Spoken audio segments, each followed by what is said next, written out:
The role of the US investments in financing energy projects was strongly highlighted. Speakers also emphasized the potential for public-private partnerships to generate mutual benefits for both Europe and the United States.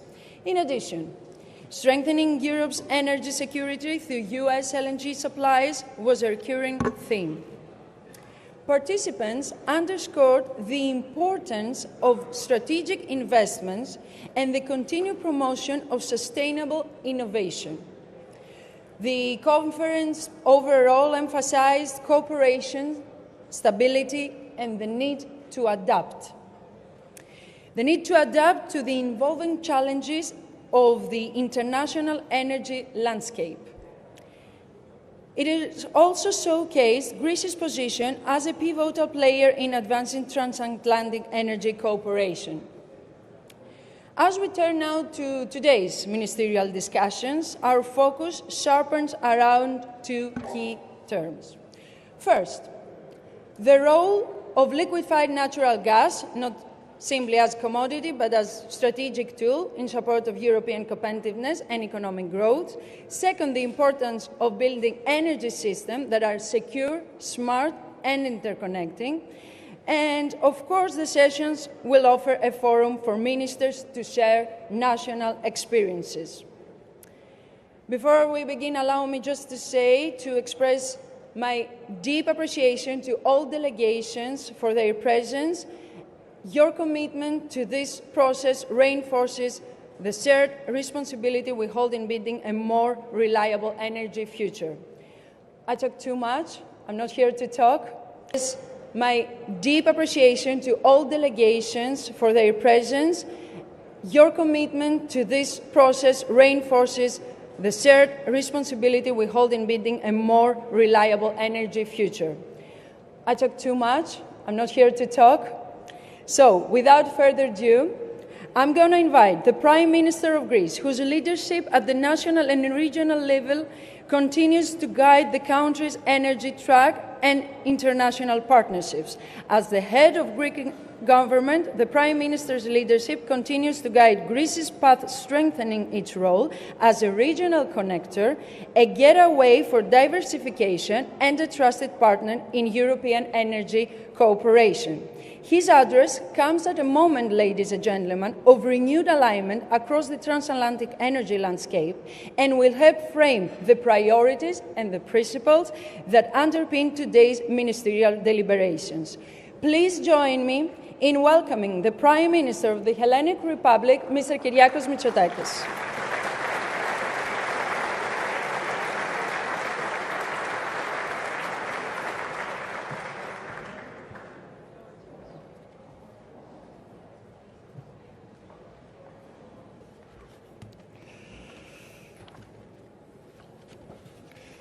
Madam Ambassador, secretaries, ministers, distinguished guests, ladies and gentlemen, welcome to Athens. And it is indeed a great pleasure to address this amazing gathering. And frankly, I cannot think of a better time and I cannot think of a better place to hold this summit.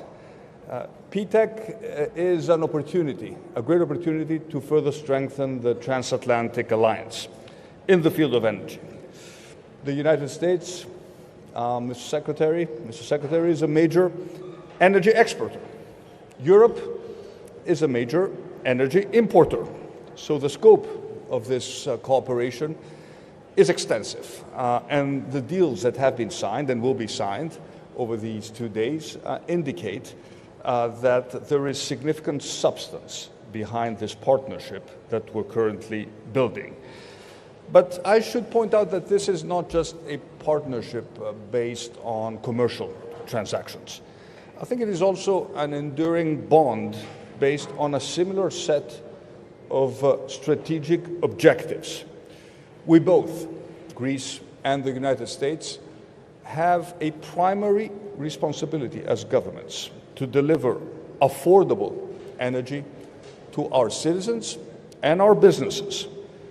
We both want to secure energy sources and critical raw materials that are free from geopolitical baggage.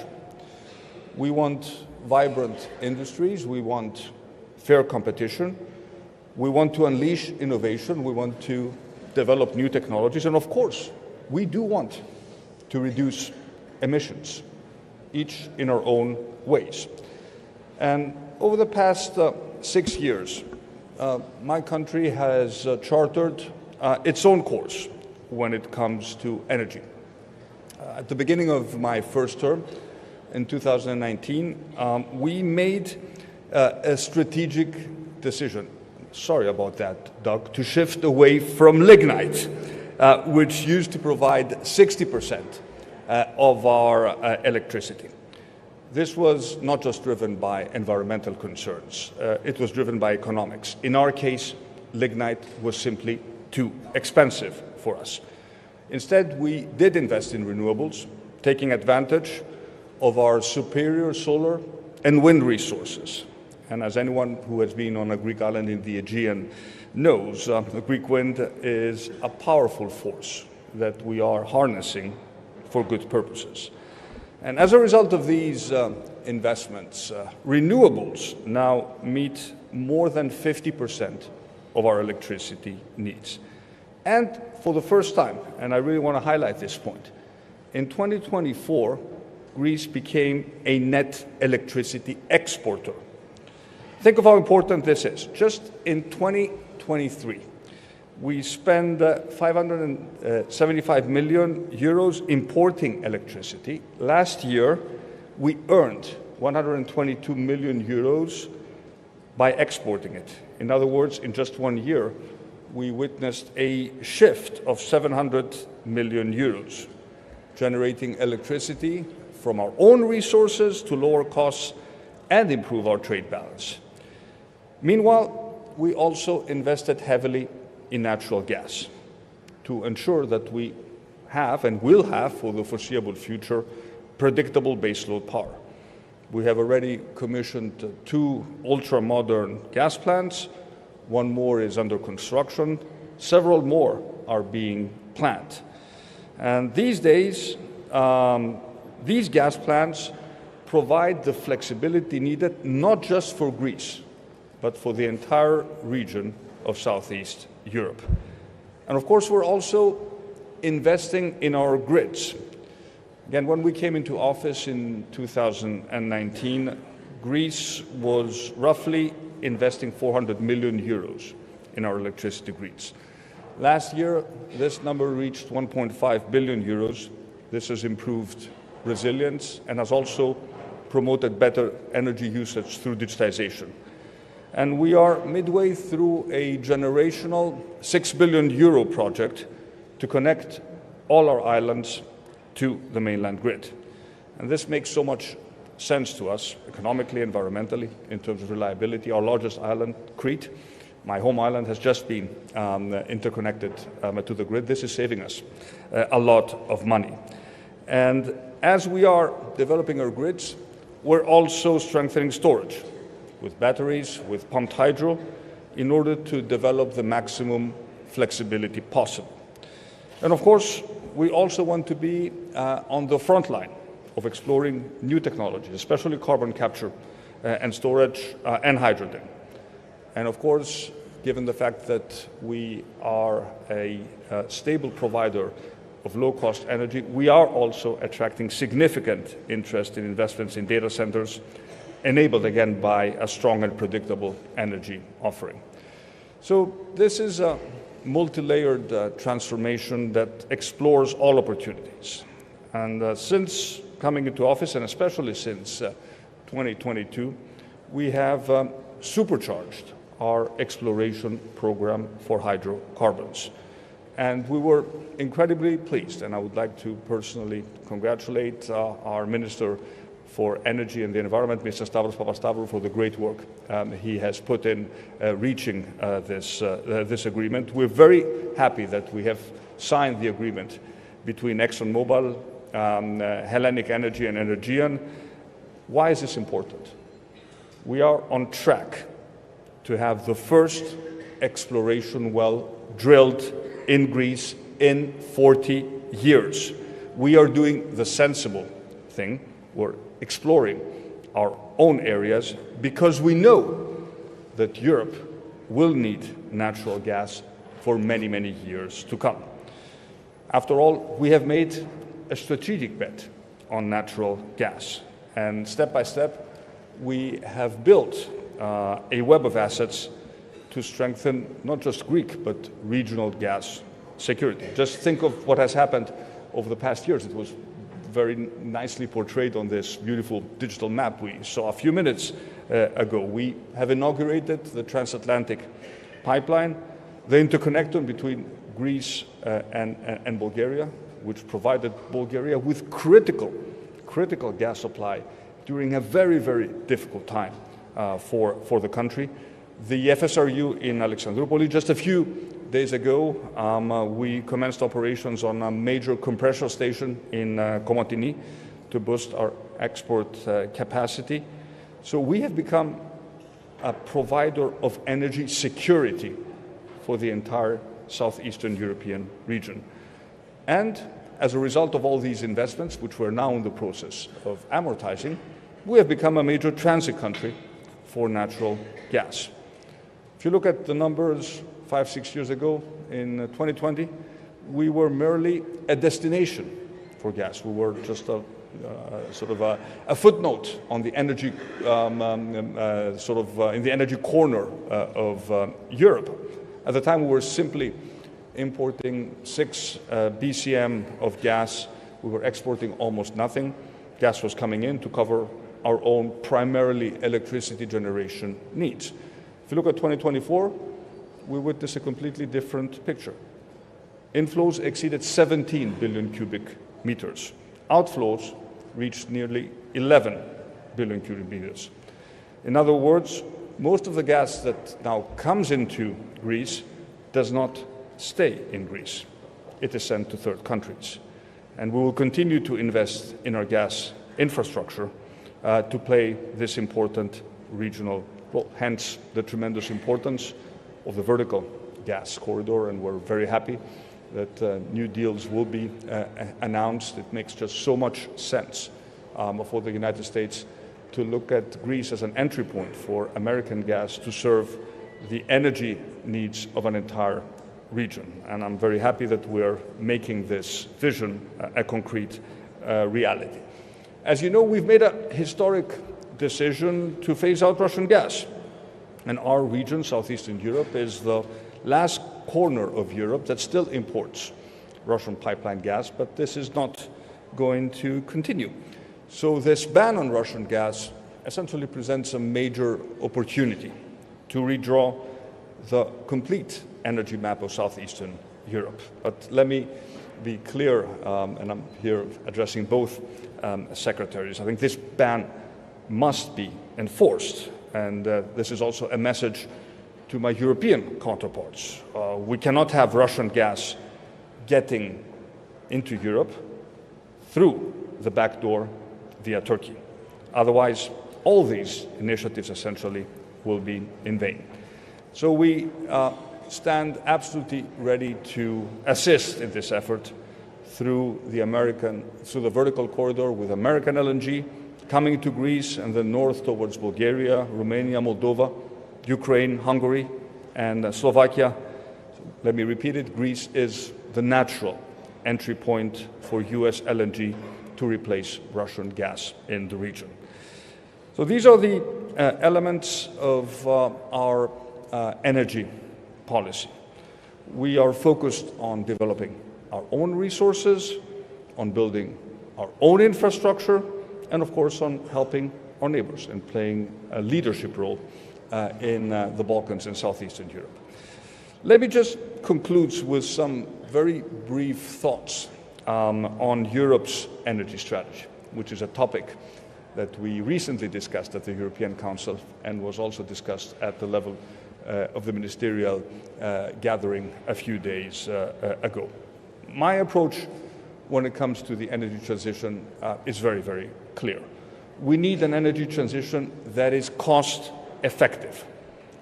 Today, the number one issue facing our citizens is inflation. So we cannot keep asking our citizens to pay an ever-increasing cost for energy. It is important to focus on those resources and those technologies that are cost competitive, moving at the right time to sectors that are harder to decarbonize, for example, such as shipping. And in this regard, we very much welcome the course correction which we witnessed at the European level, pushing back ETS2 by a year, as well as adding, the obviously required greater flexibility to meet our 2040 targets. These are all very welcome developments. And as we push forward, we must be ruthlessly technologically neutral. We cannot pick winners. It's up to the markets to lead this innovation push forward. We can make strategic bets on technologies where Europe still has a significant competitive advantage, and we should certainly do that.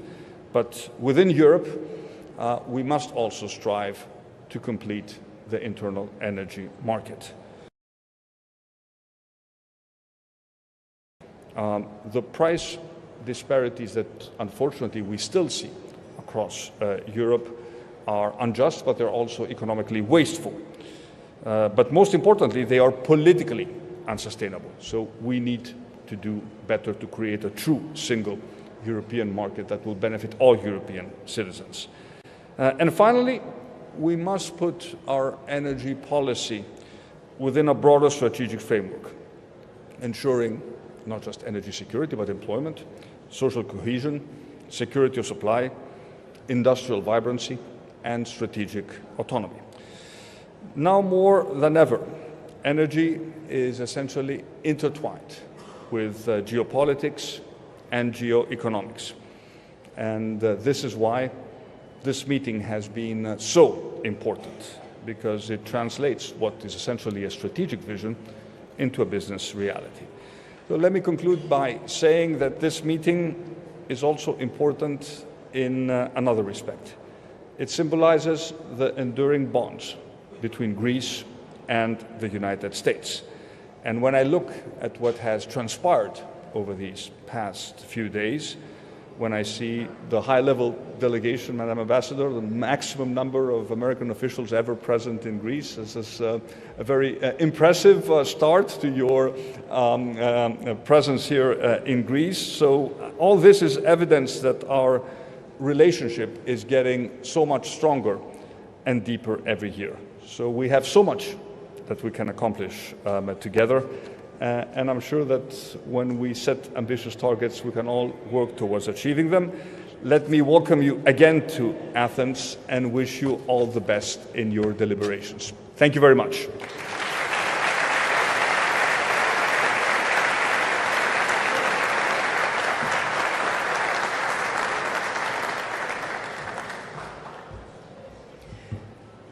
Thank you.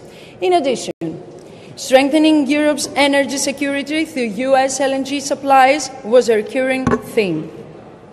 Participants underscored the importance of strategic investments and the continued promotion of sustainable innovation.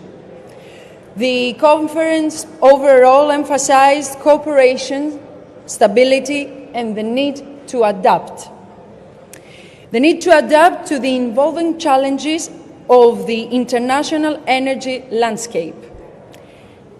It is also showcased Greece's position as a pivotal player in advancing transatlantic energy cooperation. As we turn now to today's ministerial discussions, our focus sharpens around two key terms. First, the role of liquefied natural gas, not simply as commodity, but as strategic tool in support of European competitiveness and economic growth. Second, the importance of building energy systems that are secure, smart, and interconnecting. And, of course, the sessions will offer a forum for ministers to share national experiences. Before we begin, allow me just to express my deep appreciation to all delegations for their presence. Your commitment to this process reinforces the shared responsibility we hold in building a more reliable energy future. I talk too much. I'm not here to talk. My deep appreciation to all delegations for their presence. Your commitment to this process reinforces the shared responsibility we hold in building a more reliable energy future. I talk too much. I'm not here to talk. US share a common vision. We're working together on energy for a reason. Because through energy, we have peace, stability, and prosperity. And this is, for me, the most important takeaway from the meeting. That we see eye to eye that we need to totally phase out from the Russian gas. And Greece, as the Prime Minister said, is the natural entry point. With our colleagues from Bulgaria, from Slovakia, from Romania, from Moldova, from Ukraine, we're meeting often. I've said often that I meet Zecho, the Minister for Bulgaria, more often than I meet my counterparts in Greece. We're building a long-enduring alliance that will be a peace and prosperity in our region. I would like to welcome to the floor a pioneer on energy, a successful entrepreneur, a global leader on energy matters, but more importantly, a good friend of Greece. Ladies and gentlemen, let us all welcome the 17th US Secretary of Energy, Chris Wright.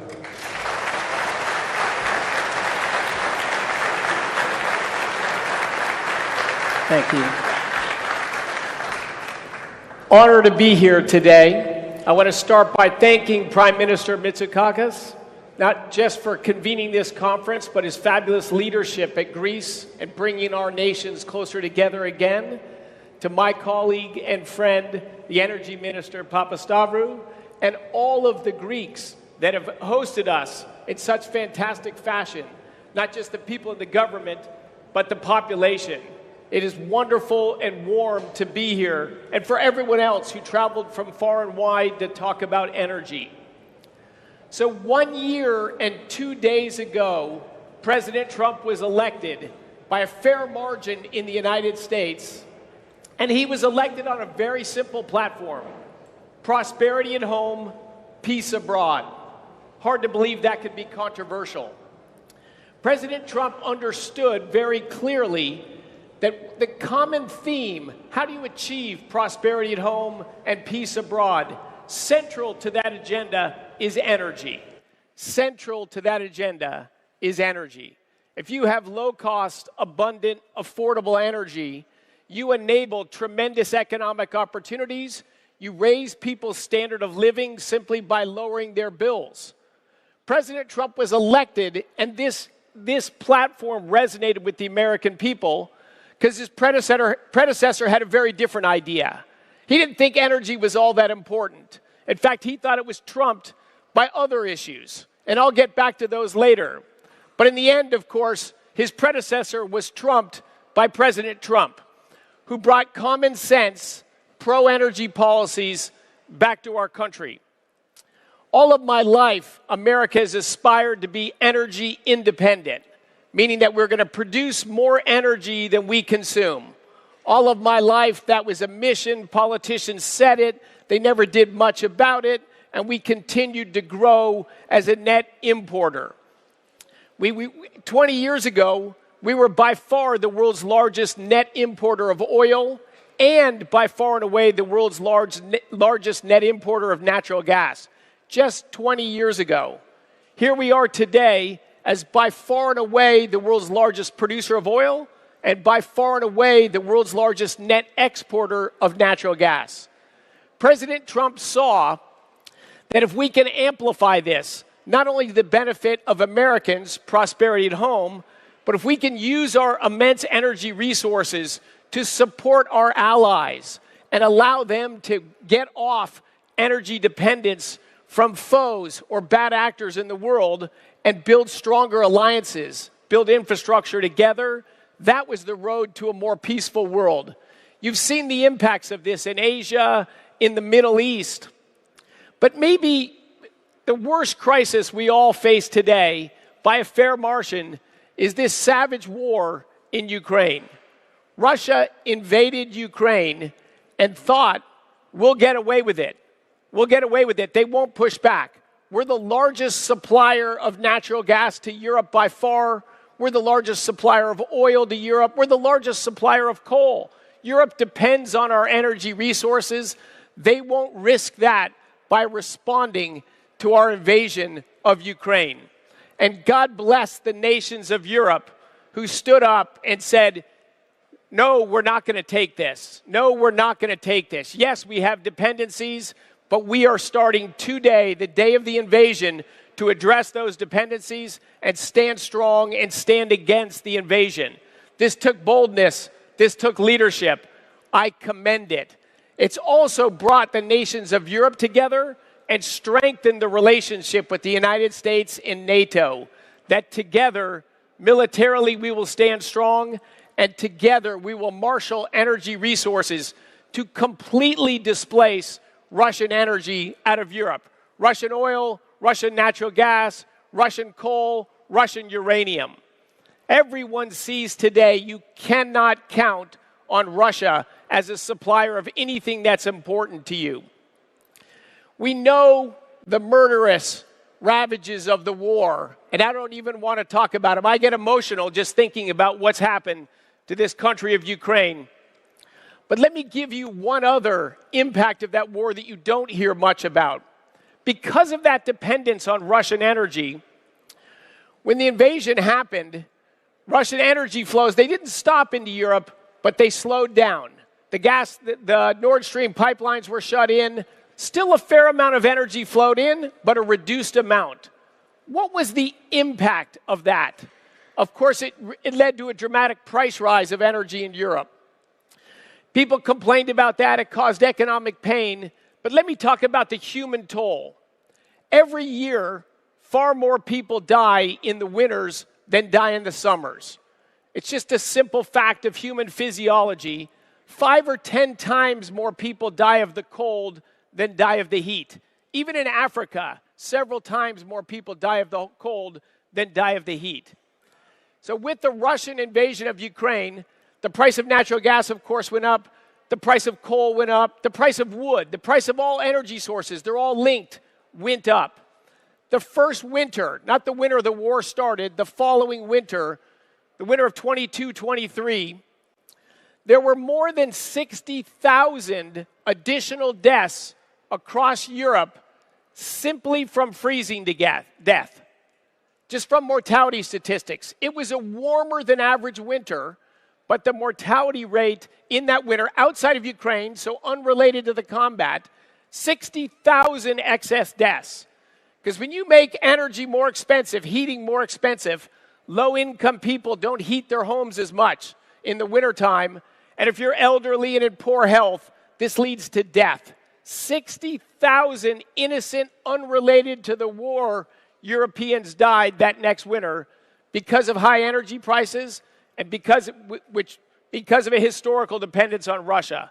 So I will affirm today the United States is all in, 100% all in, as your partner to get rid of dependence on Russia and foes for energy resources. Let's build those ties and let's build those partnerships among friends and allies. I also want to talk a few things about numbers. When I talk about energy, I always say we should look at energy through just two lenses. Humans, why do we produce energy? It's to make people's lives better, to make them more comfortable, more opportunity rich, longer, healthier. Who doesn't want to travel the world, live to 80 years old instead of dying at 35 or 40 years old, as was true historically? The second thing to consider with energy is math. It's not just aspirational, but what's the math? In different areas, there's different energy sources that work. There's different trade-offs. There's no one answer to energy. But you have to look at energy as how can we maximally benefit human lives? And what math gets us to the right solution? Let me talk about the math of getting energy policy wrong. I have to go negative for a little bit here. In the financial crisis, which devastated all the wealthy nations, and frankly the world, and we had a rebound after that. If I start from 2010, at that time, the United States represented 25% of global consumption. Europe represented 25% of global consumption. Population a little bit higher in Europe, incomes a little bit higher in the United States, but we were both 25% of global consumption.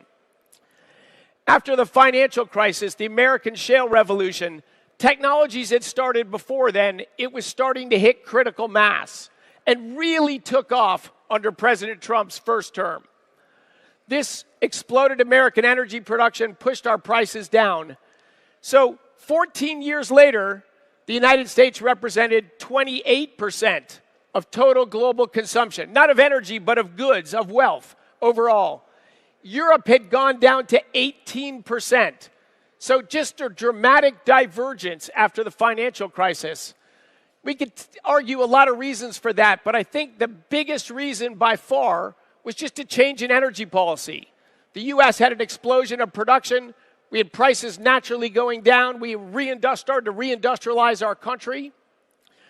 Europe decided that climate change was a bigger threat and that top-down mandates, policies could retool the energy system in a different way and lead to economic growth. Sadly, what it led to was high energy prices and deindustrialization and a stagnation. Almost 15, 16, 17 years of virtually no economic growth.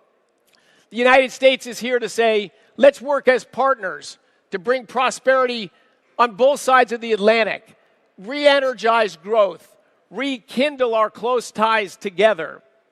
Low-cost, affordable, secure energy, I think, has enormous prospects to lift Europe up and to lift the United States up and to put Russia where it should be.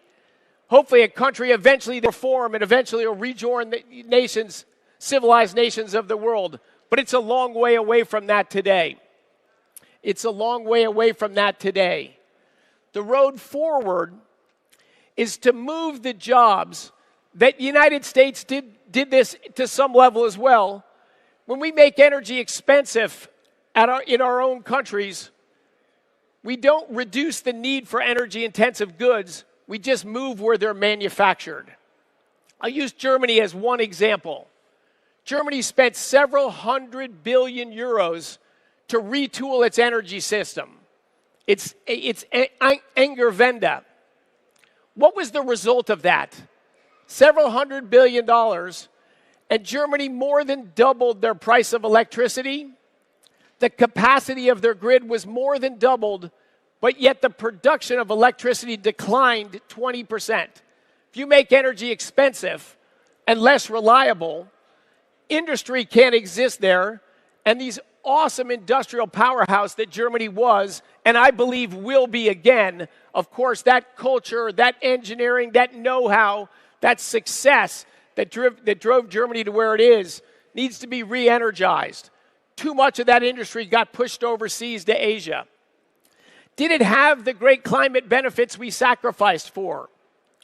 I say the math says no, it didn't. Germany, before this this investment, got 79% of its energy from hydrocarbons. Today it gets 75%. That's not a huge transition and a shrinking total pie of energy consumption. The world collectively, including in the United States, has spent somewhere between $4 and $8 trillion on wind, solar, batteries, and transmission to enable remote wind farms, remote solar farms, and bring them into our grid. $4 to $8 trillion, and last year it represented 2.6% of global energy. 1.2% from solar, 1.4% from wind. It just hasn't worked. I worked in solar energy. I worked in nuclear energy. I worked in geothermal energy. I don't care where energy comes from. I just believe that if you have affordable, reliable, secure energy, your society can thrive, your economy can grow. And as my colleague, Secretary Burgum, spoke of yesterday, maybe the most exciting new industry arriving right now is artificial intelligence. Everywhere that utilizes artificial intelligence is going to see significant growth in productivity, which means significant growth in incomes, significant growth in opportunities for those societies. But what does that industry run on? Energy. It takes energy, the highest form of energy, the most expensive form of energy, electricity, and outputs intelligence. It outputs productivity. It outputs drug discovery. It outputs national security. It outputs things we all want, we all need, and will all thrive with. We need to work together in a trading ecosystem, in investments, to build energy infrastructure so we can massively grow electricity generating capacity right here in Europe, starting right here in Greece. Greece is already off to a strong start. As the Prime Minister mentioned, Greece used to be the end of a tentacle of the Russian energy network. Today, it's the gateway to Europe from United States LNG coming in, and soon, potentially, natural gas and oil production from offshore Greece. I'm super bullish on the prospects of that. You saw what Israel has done by finding natural gas off its coast, producing it, transforming its economy, transforming its energy situation. The U.S. wants to work with all of the nations in the room today. Come along with us, partner with us. Let's focus on humans, our population. Let's focus on the math for energy. Let's bring prosperity, geopolitical security, and alliances to all of us. Thank you so much for being here today. I appreciate you all.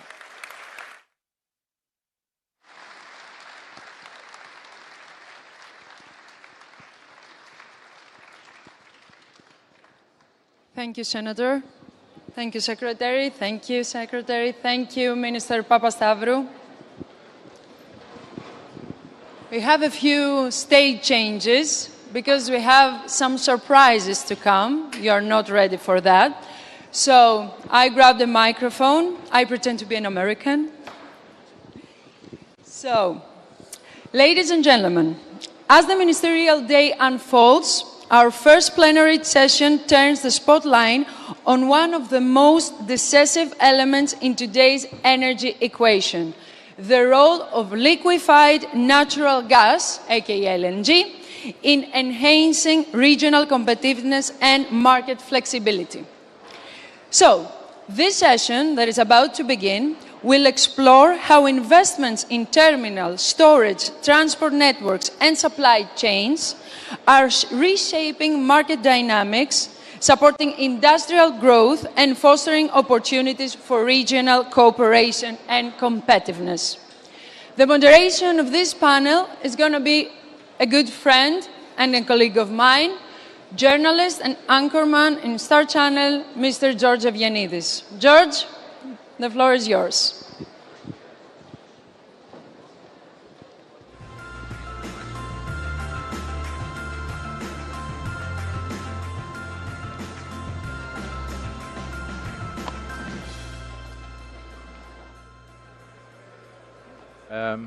Yeah. I think we can sit in this order. Maybe the minister here. Yeah, I sit here, yeah. Mr. Susner. Okay. As you wish, right there. Good to start. Sister, nice to meet you.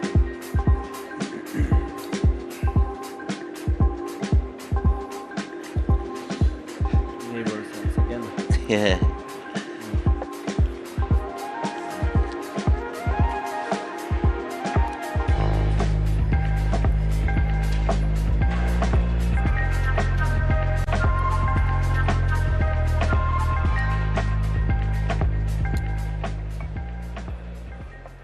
So, good morning, and thank you very much for the opportunity to discuss LNG and its growing role in the energy mix of Greece and the strategic effort, as all speakers yesterday pointed out, to reduce Europe's dependency on Russian gas. I'm George Evianidis. I'm going to be discussing today with ministers, shortly presenting them, Mr. Nikos Tsafos, the Deputy Minister of Energy, is here. Mr. Zygimantas Vaitsiūnas, the Minister of Energy of Lithuania. Mr. Wojciech Wrokna, the Government Plenipotentiary for Strategic Energy Infrastructure and Secretary of State for the Ministry of Energy of Poland. Mr. Petr Staraj, the State Secretary for Energy in Hungary. And last but not least, Mr. Andrei Shusniar, the Minister of Economy of Croatia. Thank you very much. And given the tight time framework, let me begin by asking Mr. Tsafos, what do you think that the role of LNG will be in the coming years? What is the role of Greece in this new energy equation? And if you're optimistic that we are going to achieve the goal to reduce dependency from Russia. Well, thank you very much for the question, and thank you everyone for being here.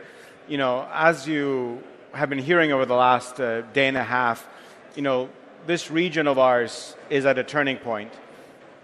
This is the last corner of Europe that imports pipeline gas from Russia.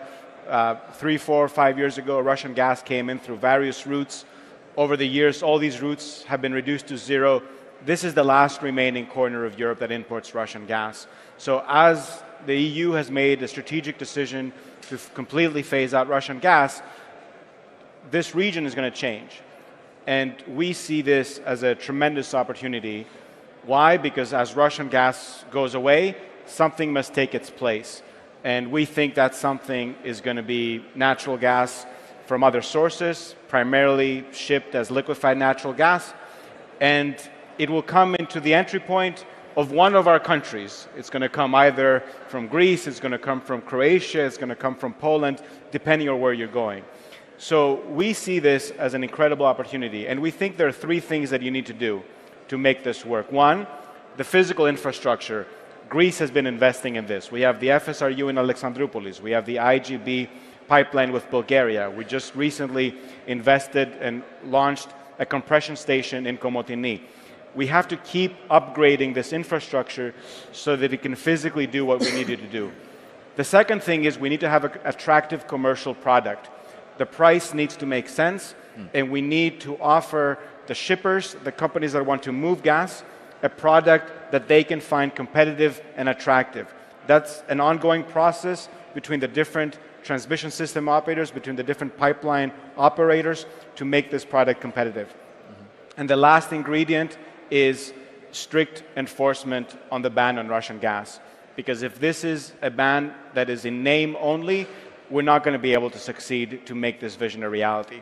So when you look at these 3 components, physical infrastructure, a competitive product, and a strong ban, Greece has done its part in the physical infrastructure. We're working on the competitive product. If we have a really solid enforceable ban, then this vertical corridor is going to be a reality, and we're going to replace Russian gas with LNG.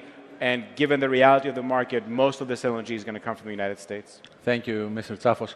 Mr. Shusniar, do you share Mr. Tsafos' optimism? Absolutely, and I need to highlight that our LNG terminal is operating from 2021, and this was